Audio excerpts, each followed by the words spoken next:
Hi all, my name is Chris Foster, and today I'd like to show you my most recent work, Time Spring, for the LexRender Community Competition Poetry in Motion. And so it was uh, about 5.5 hours of work spread over 4 weeks, and so this is going to be the time-lapsed creation process. Anyway, let's get started. Some background on this piece. Like most of my work, I started by sketching it on paper. And for me, the sketching process is nothing defining because I really have my ideas pretty well in my head. So I sketch it to constrain my ideas to the frame of a camera. And so the sketch is not really anything to look at, it's more of a very quick, how can I make this work on paper kind of thing. So anyway, once I have my sketch, I start up in Blender. And so I set up the main project file, start with a plane, extrude some blocky shapes upward just to fit the ideas I had in my head. And I wanted even polygon distribution because now I've started to sculpt it. And the even polygon distribution really makes this a lot easier, a lot nicer. And so really I've added a multi-res modifier. And I will just be stepping up through the levels of multi-res subdivision, just really defining the shapes as I go. And that's very typical. Here I'm using the blob tool. I'd never used the blob tool before, and so I really just experiment with a lot of things. Really, I liked it for making river rocks because rocks on the bottom of rivers at least are pretty much just blobs. So anyway, yeah, now I'm going back and creasing in between.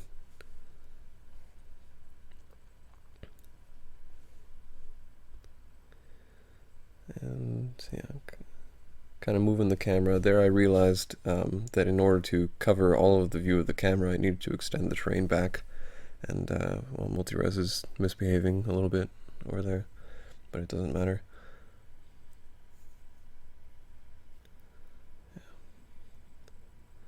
And really, it's hard to do it at this level of subdivision currently, but I really wanted to get away from just the lumpy wall look and get more to a stack of rocks.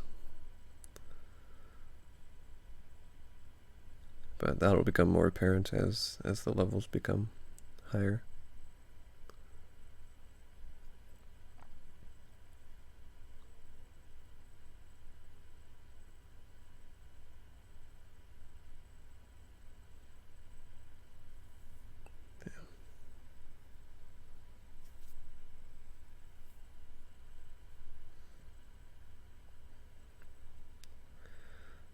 Okay. So what I want to do is really cover each part of the camera's view with terrain. That's the ultimate goal, because then I don't have to worry about finding an appropriate sky that will kind of blend in and work with the terrain in there. If you cover it all with terrain, you're not going to see the sky unless it's in a reflection, and the only reflection in this scene would be off the water, which would be very blurry. So that's not going to be a problem. So here I'm actually covering the last bit of the camera's view, checking back with the camera a bunch to make sure I've covered it all. There we go. It's pretty much all covered. So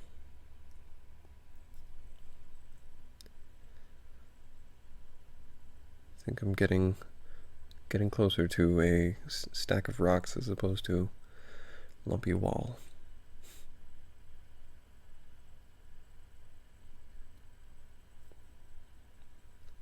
Okay, here I'm using a texture for a sculpting brush, just adding in some high frequency noise to the mesh.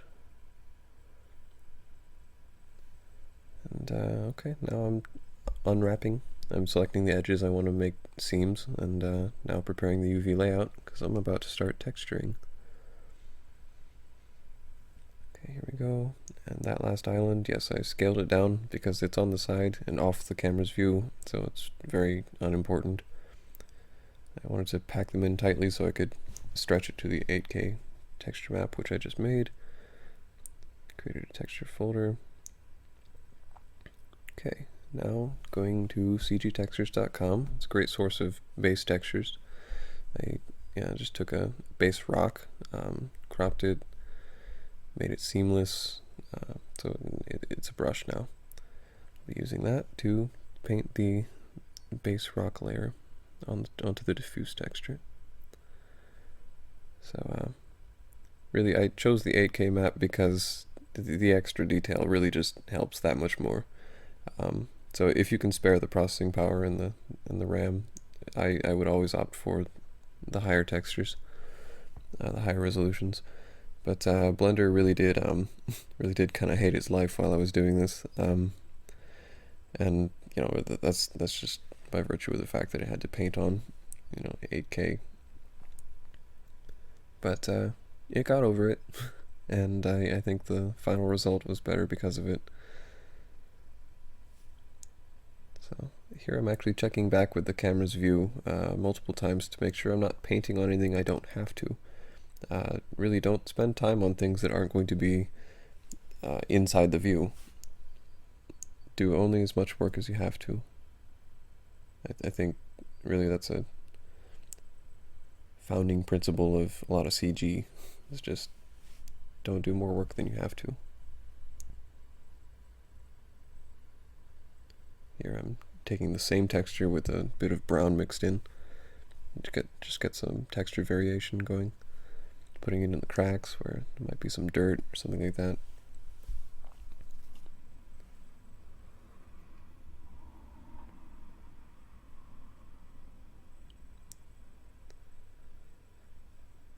Figured the bottom here would be the most dirty. Alright, back to CG textures. Let's get some moss happening. So again, open the texture up. There are some really bright, weird spots in here, so I was just fixing them. Crop that, sharpen it, make it seamless, save it out, and that's my new moss brush. Let's paint some moss. Here we go. Just on the rock. Again, I'm checking back with the camera's view to make sure I'm not painting moss where I don't have to. Well, I took a break to get real dirt happening, so it's not just brown rock.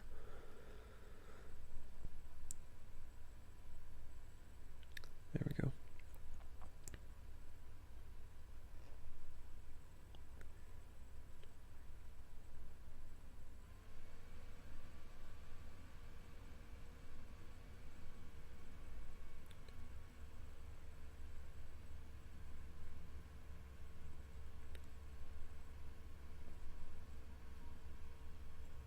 Okay, it's looking a lot better. With this moss, I actually got into a bit of trouble only painting where I thought the camera would see, is because I actually moved the camera later. So I think the idea is good, but it did get me into trouble this time. But it wasn't so bad. It worked out in the end, but these are just things you learn. Okay, just experimenting with a material so I can kind of see some specular highlights. Ooh, and then I tried a displacement modifier, which I had never used before, just to kind of get a better idea of how it would look. I didn't really like that, so I ditched it. Alright, I think that's done. Time to set up the fluid simulation. Here's my domain. I duplicated the terrain at a lower resolution to create the obstacle, and duplicated some faces off of that to make the inflow, extended the domain to fit it, and here's the outflow. I needed the outflow, it turns out, because in a couple of tests the water from the inflow kind of splashed up against that side of the domain kind of weirdly, and the outflow helps prevent that. So let's do a couple test bakes at a low resolution. And for all of these I paused the recording during the baking just because FFmpeg seemed to slow to a crawl. Or sorry, no, Blender slowed to a crawl while FFmpeg was doing its thing. Anyway, and during this project I encountered a weird bug with the fluid simulator, and that was that if you start with any start time other than 0, the first frame will be the correct start time, but the second frame will be twice that, and then it'll continue as normal until end time plus the start time. That was weird, so I actually dug around a bit and fixed it, submitted a patch, and recently Brecht committed that, and So it works. Thank you very much, Brecht. So I used 250 for the final, but anyway, that's enough for the fluid simulation. Onto the pedals. So here I'm just searching Google Images for references, get an idea of what it should look like. Now I'm started modeling. Excuse me. Alright, adding solidify modifier. And something I thought of on the fly while I was doing this was to control the thickness with a weight group. So that's what I'm doing now, painting on the weight to control the thickness. And I'm about to set that in the solidify modifier. There you go. Okay, just getting a good idea of it. Yeah. So I think that worked nicely. That'll be something that I keep in mind for future projects. Subsurf, make it all smooth.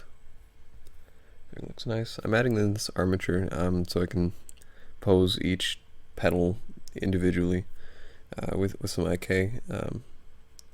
Just get some unique bending in each one. Reposition it so that the bottom of the pedal is at the origin of the object. Okay, whoop, two armature modifiers there. Okay. Fixed. So this is about done. Let's bring it into the world. That's a really big pedal, so so now I'm using the background terrain to kind of figure out how big this should be.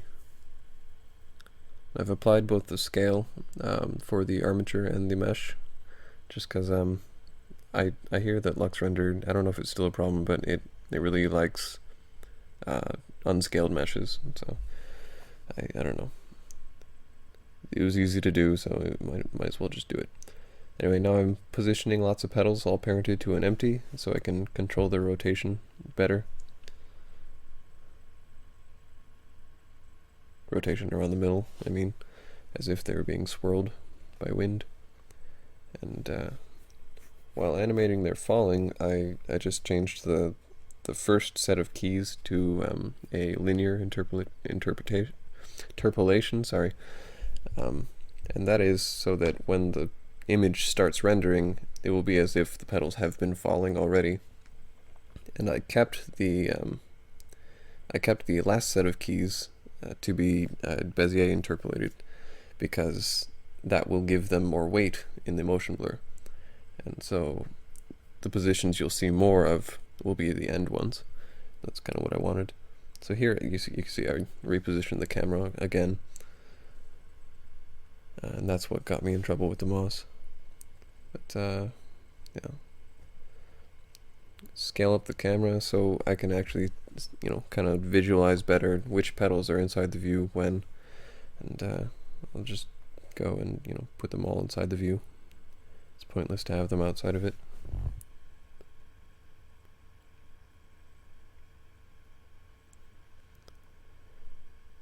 Okay.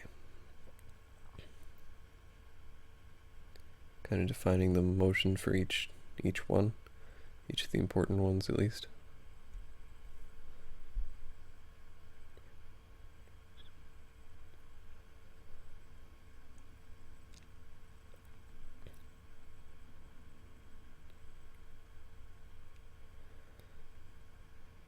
Okay, and I don't know if there was an easier way. I'm sure there was, using, I don't know, particle systems or something of doing this, but I did it all by hand. You do have ultimately more control over that, but it can be a bit of a hassle. Anyway, I created a dark background on the terrain temporarily so I could better see the motion blur, which I created with the with Blender's internal renderer. Sorry, I'm having problems today.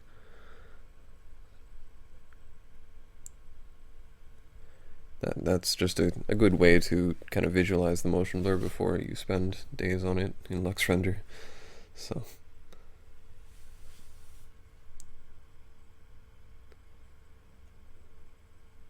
there you go. I like the bottom right one there, and I kept that one for the final. But here I'm fixing intersecting paths.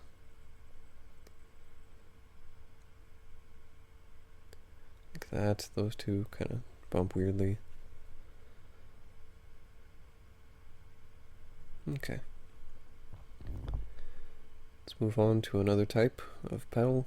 Those are falling, so these will be sliding down the river, flowing down it. Excuse me.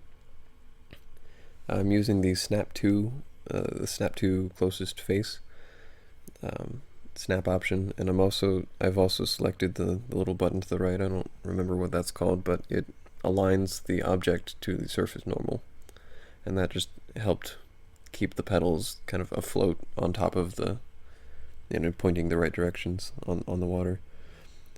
I thought this was a good idea to have petals flowing down the water as well as falling in through the air, but it didn't work as I planned. It really looks like the petals on the water are just falling as well. So, well. It's just, try a lot of things, experiment all the time, and I think that's largely the artistic process. But if it doesn't work, worst case scenario, you just undo it. So really, don't be afraid to experiment. These petals are going to be static. Just going to be sitting around on the rock. I did everything here by hand, which was a bit of a pain. I think there are some add-ons for Blender, like it's something called the Grease Scatter add-on. I don't really know much about it, but I hear they used it in Sintel for like random positions of random objects. Might have been useful here. I don't really know. Might be something to look into for my next project. This was a problem because I forgot to name all the meshes before I duplicated them. It's just luckily it wasn't too much of a pain just to name them. There weren't hundreds of petals, but make sure your object is exactly how you want it before you duplicate it 34 times. Anyway, here I've prepared the UV layout for the petal. The texture is small. It's 256 by 511 or 512, because really each petal is not gonna take up much screen real estate. So just using Google, or what I saw on Google, as a reference. Yeah, you can see that the pink color kind of bleeds into the white through these vein type things.